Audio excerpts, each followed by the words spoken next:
ज्यावेळेला पत्र दिलं होतं मागच्या मीटिंगला तुम्हाला, तर त्यामध्ये आपण नमूद केलं होतं की हे काम या कामाचं बिल द्यायचं नाही. परंतु आम्हाला माहिती पडली की त्यानंतर सुद्धा बिल नगरपालिकेने त्यांना दिलेलं आहे. मग हे कुठल्या आधारावरती झाले हे पण आम्हाला कळलं पाहिजे.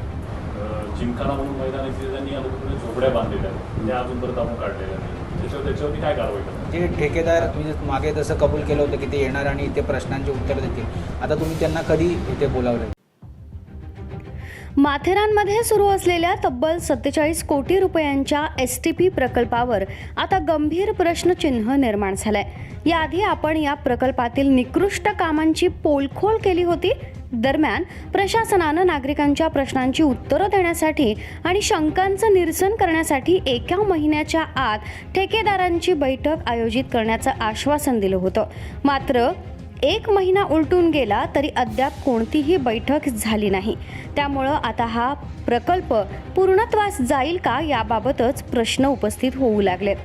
धक्कादायक बाब म्हणजे काम अद्याप 30% सुद्धा पूर्ण झालेलं नसताना मोठ्या प्रमाणावर बिलं अदा झाल्याची चर्चा सुरू आहे. कामाच्या गुणवत्तेबाबतही अनेक शंका उपस्थित होत आहेत. काही दिवसांपूर्वी ठेकेदारांच्या निष्काळजीपणामुळे घोड्याचा अपघात झाल्याची घटना घडली होती. मात्र यावर प्रशासन शांत असल्याचं दिसत आहे. या सगळ्या प्रश्नांचा जाब विचारण्यासाठी विरोधी पक्षनेते सीताराम कुंभार आणि नगरसेवक सचिन दाभेकर यांनी थेट नगर परिषद गाठली आणि मुख्याधिकारी राहुल इंगळे यांच्यावर प्रश्नांची सरबत्ती केली. प्रमाणे काम झालेले 35% आणि बिल अदा केलेले 70% अशा स्वरूपाची परिस्थिती आहे. आणि त्यांना आपण मागच्या वेळेला पण सांगितलं की तुम्ही रस्त्याची कामं पाणी टाकून ते व्यवस्थित क्लिन करून ते सेटल करा, त्यानंतर लावा. पण तशा पद्धतीचं काम होत नाही. दुसरी गोष्ट म्हणजे त्यांनी जी ढाकणं लावली आहेत ती एकदम निकृष्ट दर्जाची आहे. तर त्याच्यामध्ये काय झालं, घोड्याचं ॲक्सिडेंट झालं आणि तशाच प्रकारचे, तर ते गेलं पाहिजे. पण त्यांना 2 प्लॅन्ट, एक इंद्रानगरचा आणि एक वाल्मिकी नगरच्या इथे 2 प्लॅन्ट आहेत, ते कॅन्सल केले होते. त्याची पर्यायी जागा आपण त्यांना देणार होतो किंवा ती जागा डिफॉरेस्ट करून आपण त्यांना देणार होतो. तर ते पण आत्ता पाहिजे नाही. आता हे 2-3 प्लॅन्ट जर त्यांनी केले निघून गेले, माहिती जबाबदार कोण? पत्र दिलं होतं मागच्या मीटिंगला तुम्हाला, तर त्यामध्ये आपण नमूद केलं होतं की हे काम ह्या कामाचं बिल द्यायचं नाही. परंतु आम्हाला माहिती पडली की त्यानंतर सुद्धा बिल नगरपालिकेने त्यांना दिलेलं आहे. मग हे कुठल्या आधारावरती झाले हे पण आम्हाला कळलं पाहिजे. एक पत्र दिलं होतं, 15-20 दिवसापूर्वी अजून एक पत्र दिलेलं आहे की त्यांनी इंटरनल रोड जे खोदलेले आहेत त्याचा पूर्ण ओएल तयार झालेला आहे आणि त्याच्यामध्ये कुठल्याही प्रकारची हानी होऊ शकते. पावसाळ्यामध्ये पाणी जाऊन रोड दबू शकतो, त्या रोडवर घोडे येतात, शाळेची मुले येतात, रिक्षा येतात. याच्यामध्ये जर कधी कुणाला दुखापत झाली किंवा याला जबाबदार कोण राहील? आम्हीही काही प्रश्न उपस्थित केले. काम पूर्ण झालेलं नसताना मोठ्या प्रमाणात बिलं कोणत्या आधारावर मंजूर करण्यात आली? ठेकेदाराला काम पूर्ण करण्यासाठी कोणती डेडलाईन देण्यात आली? आणि नागरिकांच्या प्रश्नांची उत्तरं देण्यासाठी ठेकेदाराला का बोलवण्यात आलं नाही? या सर्व प्रश्नांवर मुख्याधिकारी राहुल इंगळे यांनी काय उत्तर दिलं पाहूयात. ही बाब खरी आहे की सन्मान्य विरोधी पक्षनेते श्री सीतारामजी कुंभार व त्यांचे सहकारी नगरसेवक जे आहेत त्यांनी ही बाब निदर्शनास आणली होती. त्यांनी काही त्याबाबत व्हिडिओ प्रूफ देखील आपल्याला दिले होते. त्यानंतर या कार्यालयामार्फत ज्या दिवशी आपले जनरल बोर्डची सर्वसाधारण सभेची बैठक होती त्या दिवशी ठेकेदारांना हजर राहण्यासंदर्भात सूचना देखील देण्यात आल्या होत्या. परंतु काही अपरिहार्य कारणास्तव सर्वसाधारण सभा त्या दिवशी होऊ शकलेली नाही.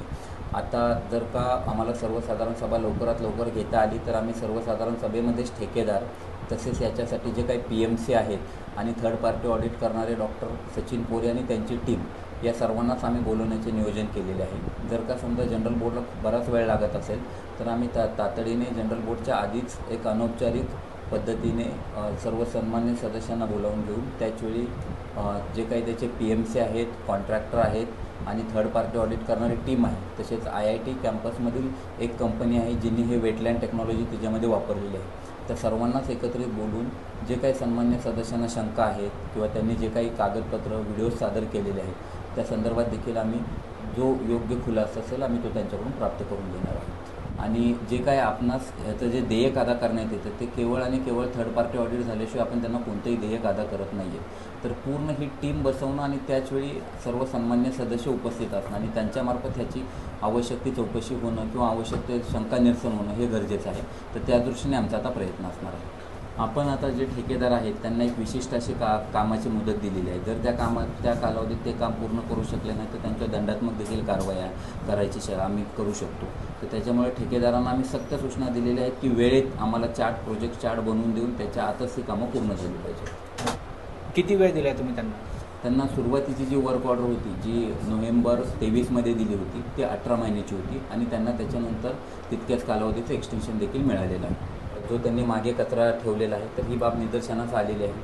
तर आम्ही त्यांच्यावर एकतर तो तत्काळ त्यांनी कचरा लवकरात लवकर उचलून तरी घ्यावा, अन्यथा त्यांच्यावर कडक अशी दंडात्मक कारवाई करण्यात येईल. तसेच जो दुसरा झोपड्यांचा प्रश्न आहे त्याच्याबाबत आम्हाला स्थळपाहणी करायची होती, परंतु पालिकेचे जे इंजिनियर आहेत त्यांची सध्या स्थितीत बदली झाल्यामुळे तात्पुरत्या स्वरूपात श्री दळवी यांच्याकडे बांधकाम विभाग प्रमुख म्हणून चार्ज देण्यात आलेला आहे. त्यांच्याकडून पुढच्या आठवड्यात त्याची स्थळपाहणी करून जर त्या सध्या झोपडपट्ट्या अस्तित्वात असतील तर आम्ही त्यांच्यावर कडक अशी कारवाई करणार.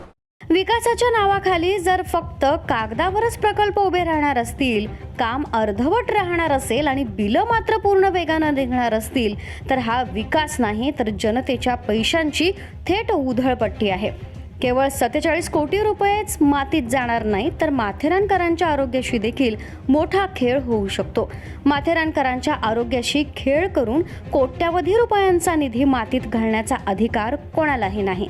त्यामुळं या संपूर्ण प्रकरणात ह्युमन राईट्स अर्थात राज्य मानवाधिकार आयोगानं गंभीरपणे लक्ष घालण्याची गरज निर्माण झाली आहे. कारण हा प्रश्न फक्त एका प्रकल्पाचा किंवा निधीचा राहिलेला नाही तर तो थेट माथेरानकरांच्या आरोग्याशी आणि त्यांच्या मूलभूत हक्कांशी जोडला गेलाय. मल्हार पवार, महाराष्ट्र न्यूज 24.